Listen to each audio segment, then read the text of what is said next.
Aujourd'hui, on va voir la différence entre le tracé au bic, le tracé à la plume et le tracé avec le stylo encre pour dessin. Alors le bic,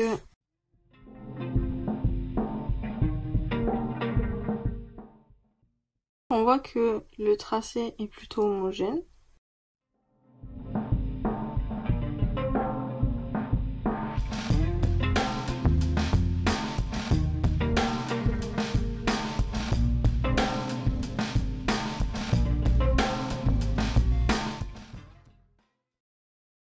Et il nous permet d'avoir un rendu assez rapide. Alors le bic il est bien pour les transports, pour par exemple un carnet de croquis que vous auriez sur vous. Quand vous avez un moment, vous pouvez vous entraîner, vous pouvez croquer ce que vous voyez, ce qui est un très bon exercice d'observation. Après on a la plume. La plume, alors là c'est une plume G qui est pour les dessins. On a la plume comme ça qui existe, qui est la plume pour écrire. Et là on a la plume pour dessin. Alors on a la plume pour écriture. On voit que, alors j'essaie de vous montrer. On voit que là elle est pas très souple et là elle est un petit peu plus souple. Là le trait est plutôt fait, enfin la plume est plutôt faite pour avoir un trait plutôt homogène. Il y a une petite boule, enfin une petite boule au bout. Qu'il n'y a pas sur la plume, qu'il n'y a pas beaucoup sur la plume G. La plume G c'est une des plumes que l'on retrouve le plus avec les mangas.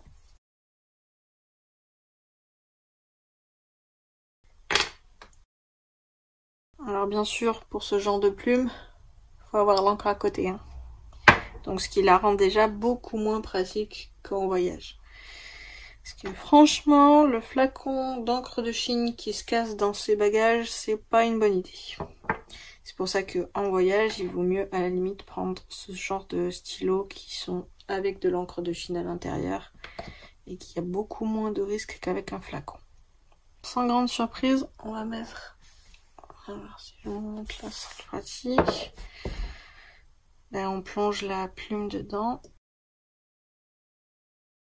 Pour ma part, ce que je fais tout le temps, c'est que je viens essuyer la plume là pour ne pas avoir trop d'encre à l'intérieur de la plume. Parce que concrètement, si vous prenez beaucoup d'encre, comme ça, vous êtes pratiquement sûr, vous êtes sûr à 99,9%, voire à 100% que ça va baver, qu'il va y avoir un problème. Parce que, et déjà rien que de la bouger, j'ai fait rien. Parce que quand on va venir appuyer, ça va être... Alors là, bien sûr, je vais pas en faire.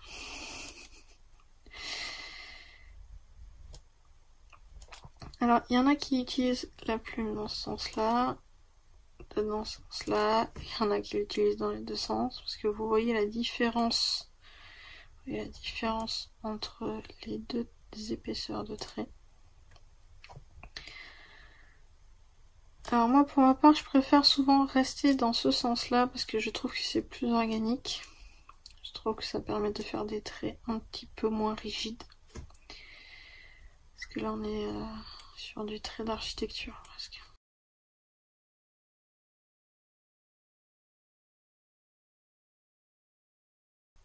On va plus ou moins appuyer pour avoir un trait plus ou moins fin. Parce que vous voyez, on peut avoir un trait fin en étant de ce côté. Hein. C'est pas... On va pouvoir donner de la vie. Alors l'ancrage à la plume est un peu plus vivant parce que justement, comme ce n'est pas constant, comme l'encre n'est pas constante, on peut lui donner des effets qui peuvent être sympas. Par contre, quand on fait des effets comme ça, on laisse une épaisseur, une assez grosse épaisseur. Il faut bien prendre en compte dans le temps de séchage qu'il faut lui laisser plus de temps. Et que si vous séchez au sèche-cheveux, vaut mieux éviter de sécher sur le côté parce que sinon vous allez tout embarquer sur le côté. Après, il y en a qui l'utilisent pour faire des effets. Et ça c'est un choix personnel. C'est aussi par rapport au projet que vous êtes en train de faire. Maintenant que j'ai bien fait le côté dalmatien, on va passer à l'autre. Aussi, ce qui est important, c'est d'avoir un papier absorbant et de l'eau à côté. On peut pas travailler la plume sans avoir d'eau. Parce que comme vous le voyez, ma plume elle a beaucoup servi. Il y a quand même pas mal d'encre autour. Alors quand on a l'encre comme ça qui stagne dessus, après il n'y a qu'un seul moyen, c'est de gratter. Hein. Le mieux c'est donc de venir assez régulièrement, on passe la plume dans l'eau, on essuie et on reprend. Parce que au fur et à mesure on va accumuler de l'encre dans le réservoir là. Et plus l'encre elle va sécher, plus vous allez rencontrer de problèmes dans votre dessin.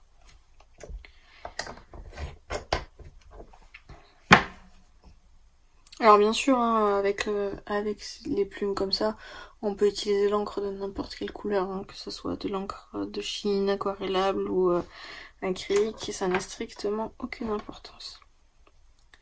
Ce qui peut être bien pour faire des ancrages, pour faire les tracés de couleurs, etc. Ensuite, on passe à celui-là. Alors...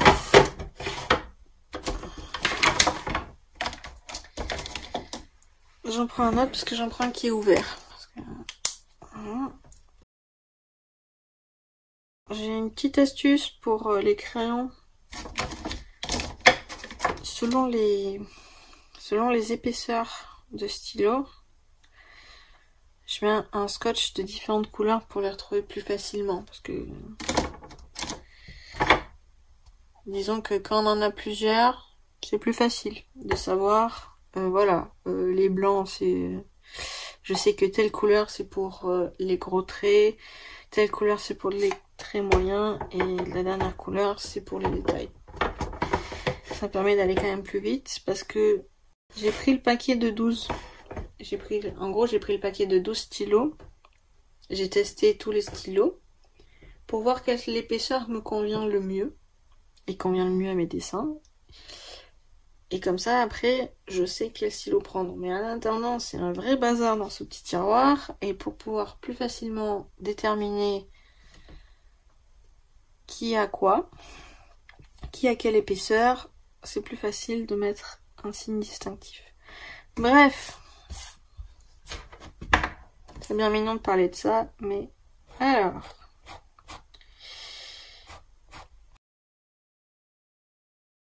Comme c'est de l'encre plutôt genre encre de Chine, on voit bien que le rendu de la couleur est beaucoup plus proche de l'encre de Chine. Elle est un petit peu moins intense, mais elle est aussi waterproof. Parce que ce qui est très intéressant dans l'encre de Chine, dans les bonnes encres de Chine, parce qu'il y en a d'autres, j'ai eu des mauvaises surprises avec. Pour vous montrer, là, le bic, il bouge pas des masses, avec de l'eau. Il bouge un peu, mais c'est vraiment pas très... On voit à peine une petite décoloration. Pas grand chose. Comme je vous disais, l'encre de Chine, il faut faire attention qu'elle soit bien sèche. Parce que là, j'ai une grosse bulle qui est pas sèche. Si je passe, c'est la cata directe. Donc il faut bien faire attention que l'encre soit sèche avant d'humidifier le papier. Alors ici, elle va sécher plus vite vu qu'il y en a moins qui se mettent sur le papier. Et comme vous voyez, avec l'eau, ça ne bouge pas. Alors si on pouvait faire, hop, vous voyez, celle-là, elle est moins épaisse et on voit que ça ne bouge pas des masses. Alors pour trouver sa bonne encre de Chine, hein, il n'y a qu'un seul moyen, c'est pareil, il faut tester. Pour ma part, celle que j'utilise en ce moment, c'est celle de Sennelier, que j'aime beaucoup. Après, c'est vraiment selon les préférences. Par contre, ce qu'il faut faire attention quand on veut ancrer un dessin, c'est de voir si on veut l'ancrer avec une technique à l'eau ou une technique à l'alcool. Parce que l'encre se dissout avec l'alcool. Donc c'est très important de ne pas s'amuser à ancrer et puis après passer dessus. Vous voyez, les pigments bougent.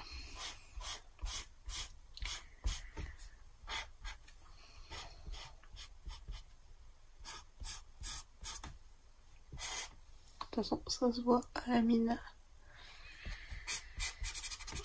On met à la mine et ça. C'est pour ça que là,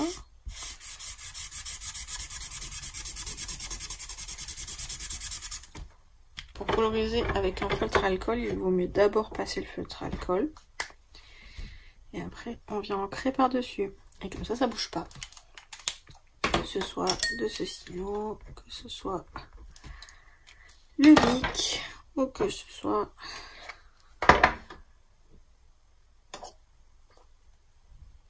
la plume. Même si on voit quand même que là, celle-là, elle s'est fait un petit peu, elle se fait absorber. Alors que les autres ne bougent vraiment pas. L'encre de Chine, par contre, pas trop aimé quand même. C'est pour ça que c'est important de savoir avec quoi on ancre le dessin et avec quelle technique on veut le coloriser. Ou on veut mettre juste les valeurs sans vraiment prendre des couleurs, mais il faut savoir avec quoi on met les valeurs. C'est très important et ça c'est quelque chose qui se réfléchit avant le dessin. Parce qu'une fois que vous avez placé l'encre, après elle bouge plus. Enfin, à part bien sûr avec l'alcool, mais... Alors, pour les plumes, ce qui est important de savoir, c'est qu'il existe, pour le dessin, il existe différentes plumes. Alors, il y a la G qui est très courante, qui nous permet, comme vous avez pu le voir, de faire des variations assez intéressantes pour les tracés. Il y a la plume pour écrire. Alors ça, c'est la Sagi. Celle-là, va servir à justement avoir plutôt des tracés un peu plus proches d'ici. Il va y avoir moins de variations. Je vais arrêter de prendre l'angle de Chine parce qu'au bout d'un moment, je vais plus en avoir. Alors là, par contre, je vais prendre l'angle de Chine de PBO qui est une vaste blague, pour le coup. Autant j'adore leurs pigments, autant là, cette encre de Chine, c'est une catastrophe.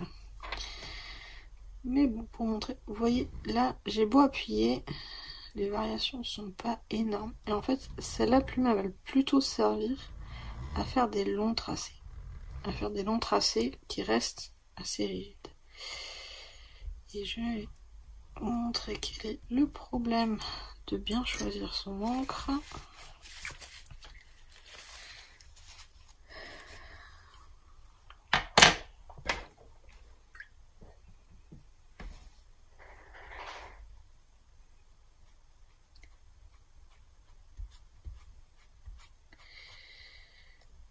Celle-là, elle bouge beaucoup plus.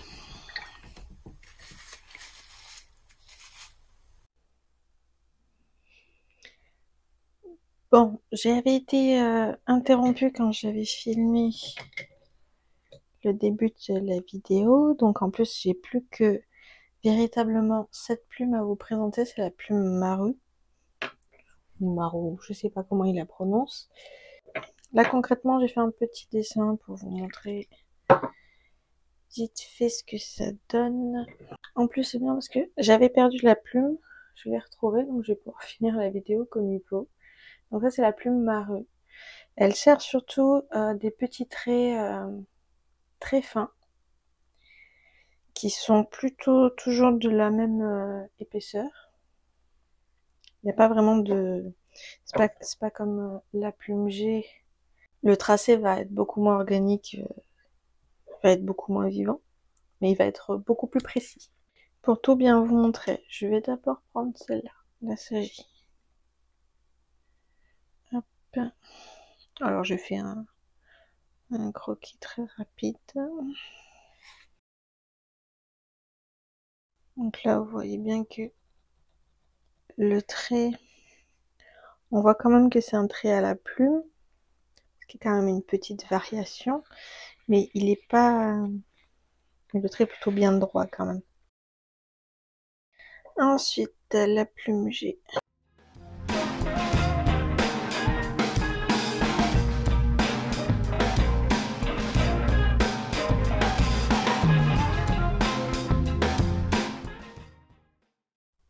Ah oui, aussi, ce qui est très important quand on fait de l'encre, c'est de faire attention de ne pas toucher avec la main, avec les doigts, de ne pas toucher une zone qui vient d'être faite. Voilà.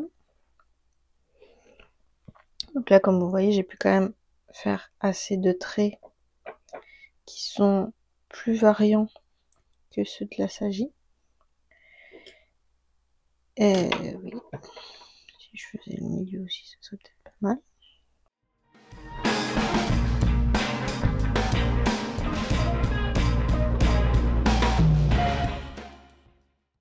Toujours bien nettoyer sa plume avant d'en prendre une autre.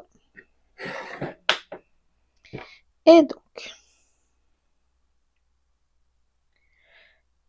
alors concrètement, celle-là, c'est celle que j'utilise le moins. Celle-là, généralement, je l'utilise pas en fait. J'utilise souvent la G et la Maru. Marron, Maru. Alors, en général, avant de l'utiliser, je sèche le dessin. Bon, là, comme c'est un truc rapide, pas trop s'embêter. Alors, bien sûr, je fais attention de pas trop la remplir.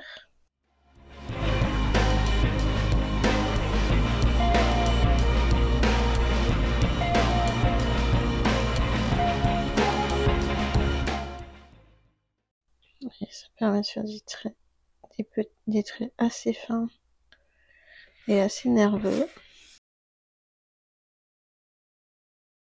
Ça se rapproche plus de la Sagi, qui a des traits plus constants.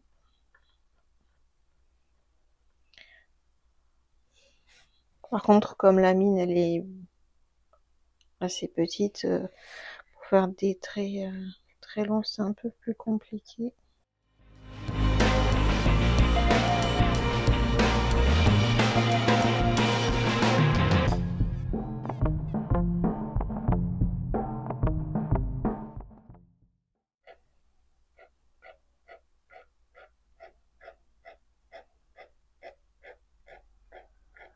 C'est pareil, je sais pas si vous entendez bien, mais ça racle quand même. Plus le papier.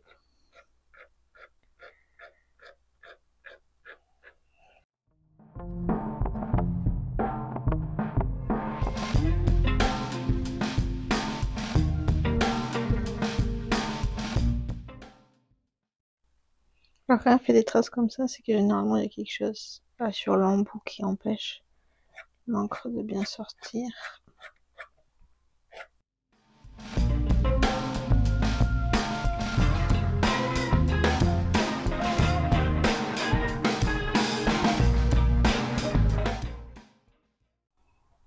Alors comme on avait vu dans la vidéo sur les volumes, vous voyez que repasser plusieurs fois au même endroit, ça permet d'intensifier l'ombre.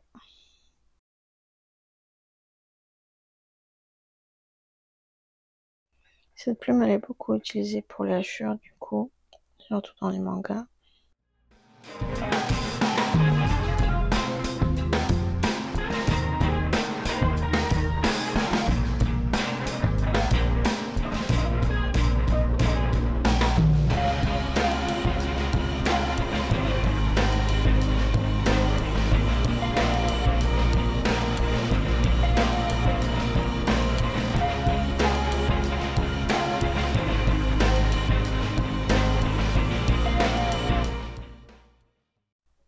Ensuite, il y a aussi, j'en ai pas parlé au départ parce que j'avais oublié, il y a aussi la possibilité de tracer avec le pinceau, tout simplement.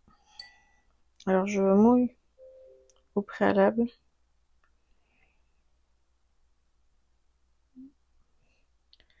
Après on revient un petit peu plus côté calligraphie, quoi.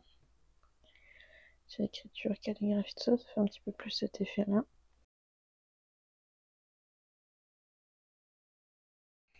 C'est pareil, vous pouvez ancrer avec des pinceaux justement de calligraphie.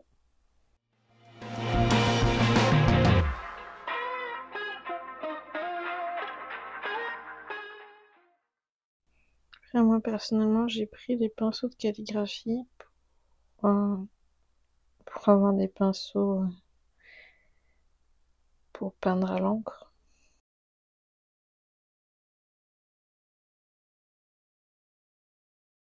Utiliser les pinceaux, ça permet de pouvoir faire un mix très rapide entre je peins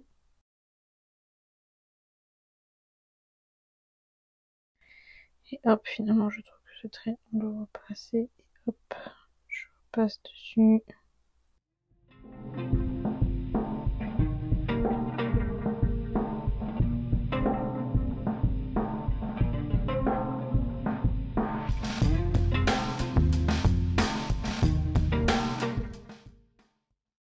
Voilà, je pense que c'est tout pour les différentes techniques d'ancrage. J'espère que cette vidéo vous a plu, vous a intéressé, vous a appris des choses.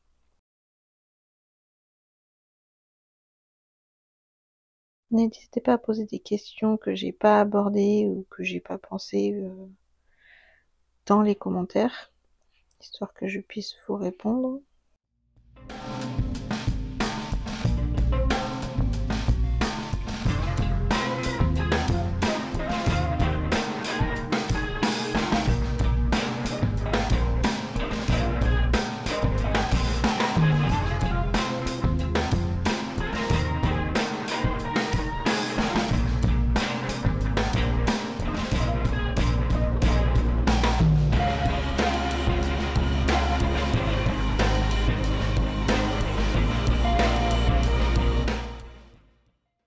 C'est pareil, je prépare une vidéo sur la perspective, enfin sur les perspectives, donc si vous avez des questions aussi sur les perspectives, n'hésitez pas à les poser, que je puisse y répondre directement dans la vidéo cette fois. Voilà, je vous dis à très bientôt du coup pour une prochaine vidéo.